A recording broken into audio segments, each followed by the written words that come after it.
Hello students, good morning. कैसे हो आप सब।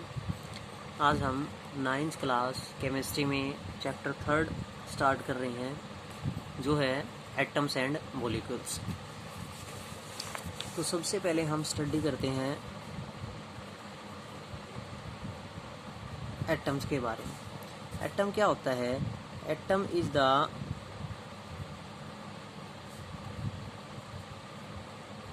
smallest particle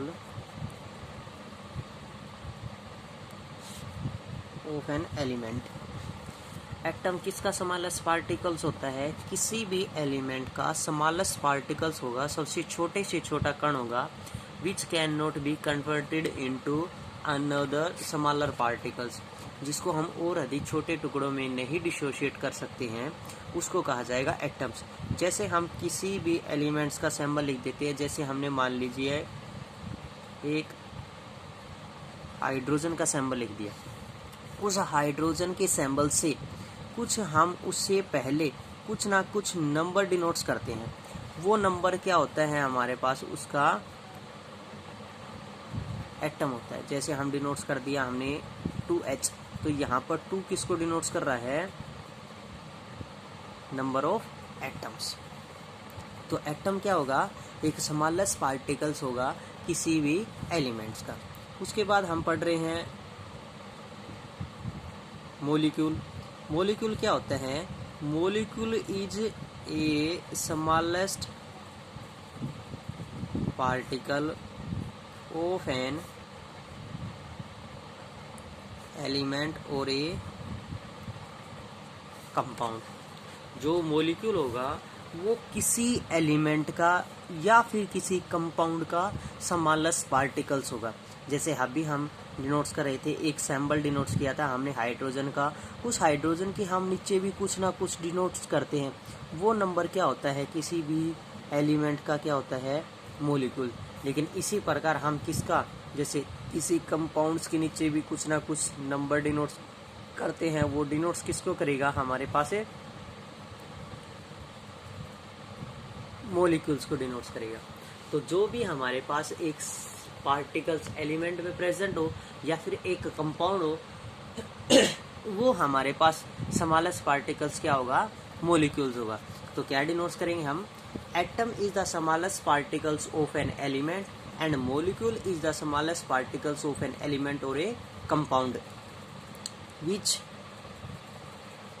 may or may not be freely exists, यानी जो फ्रीली एग्जिस्ट कर भी सकता है और नहीं भी। बट एन एटम में फ्रीली एग्जिस्ट, लेकिन जो एक एटम होता है वो क्या करता है? फ्रीली एग्जिस्ट कर सकता है। तो ये था हमारे पास क्या? एटम्स और molecules. Atom is the smallest particles of an element which may have freely exists, but molecule is the smallest particles of an element और a compound which may or may not be freely exists. अब देखो हम study करते हैं आपकी chapters के अनुसार। तो चैप्टर में क्या है हमारे पास? देखो, around the same era scientist Greek philosophers Democritus and the Leucippus suggest that we go on dying matter a states will come when particles obtained cannot be divided further. Democritus called these individual particles atoms। यानी क्या बताया उसने?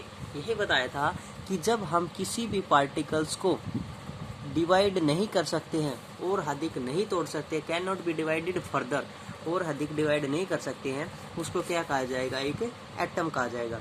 All these was based on the philosophical considerations at the do not much experimental work to validate these ideas could be done till the 18th century। Another Lavoisier laid to the foundation of chemical sciences by establishing two important laws of chemical combination। इस प्रकार जो atoms और molecules निकल के आए, smallest particles निकल के आए, उसके अनुसार 2 लॉज सेटल्स किए गए। वो लॉज कौन कौन से थे?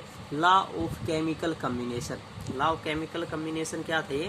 दी 2 laws of chemical combination were established after experiments by the Lavoisier and the Joseph L.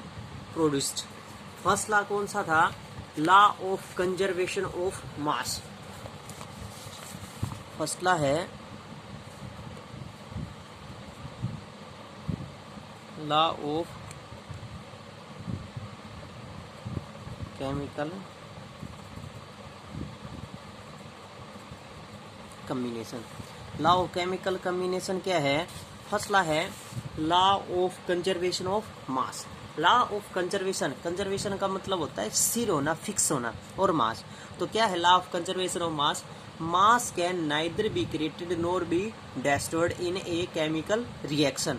जो कोई भी हमारे पास एक केमिकल रिएक्शन होती है उसमें मास न तो उत्पन्न किया जा सकता है और न ही उसको कम्प्लीटली डिस्ट्रॉयड किया जा सकता है. देखो, law of conservation of mass states that mass can neither be created nor destroyed in a chemical reaction.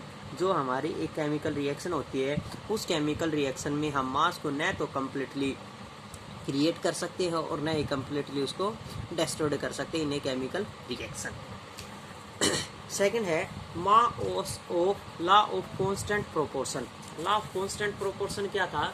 एक compound is made up of the simple particles elements which are settles in a fixed ratio by proportions by mass. यानी जो कोई भी हमारे पास एक compound present होता है वो कंपाउंड यानी केमिकल सब्सटेंस जिन एलिमेंट से मिलकर बना होता है वो एलिमेंट डेफिनेट प्रोपोर्शंस बाई मास में प्रेजेंट होते हैं. देखो, ऐसे हम एग्जांपल लेके चलें. Mass of hydrogen to the mass of oxygen is always 1:8. यानी जो कोई भी हमारे पास कंपाउंड प्रेजेंट होगा उस कंपाउंड में जितने भी एलिमेंट्स प्रेजेंट होंगे वो सभी एलिमेंट्स फिक्स रेशियो के अनुसार प्रेजेंट होंगे. जैसे हाइड्रोजन और ऑक्सीजन के रेशियो में क्या है? 1:8 का रेशियो प्रेजेंट है. तो यहाँ पर हम डिनोट कर सकते हैं कि वहाँ पर अगर हमारे पास हाइड्रोजन 1 ग्राम प्रेजेंट है तो ऑक्सीजन क्या होगा? 8 ग्राम प्रेजेंट होगा. तो जो कोई भी हमारे पास एक कंपाउंड प्रेजेंट होता है वो कंपाउंड फिक्स रेशियो में प्रेजेंट होता है. जैसे हम H2O लेके चलें तो H2O क्या है हमारे पास? मासेज का रेशियो डिनोट्स करें तो हाइड्रोजन का क्या है हमारे पास? 1:2 रेशियो. ऑक्सीजन का कितना होता है? 16. 2:16 कितना आ जाएगा हमारे पास? 1:8. तो हाइड्रोजन के कंपैरिजन में ऑक्सीजन का रेशियो कितना होगा हमारे पास? 1:8 में प्रेजेंट. तो ये किसको डिनोट करता है हमारे पास? Law of constant proportions.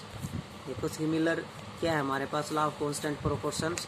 In a chemical substance the elements are always present in definite proportions by mass. यानी किसी भी कंपाउंड्स में हमारे पास जितने भी एलिमेंट प्रेजेंट होंगे वो प्रोपोर्शंस बाई मास में प्रेजेंट होंगे.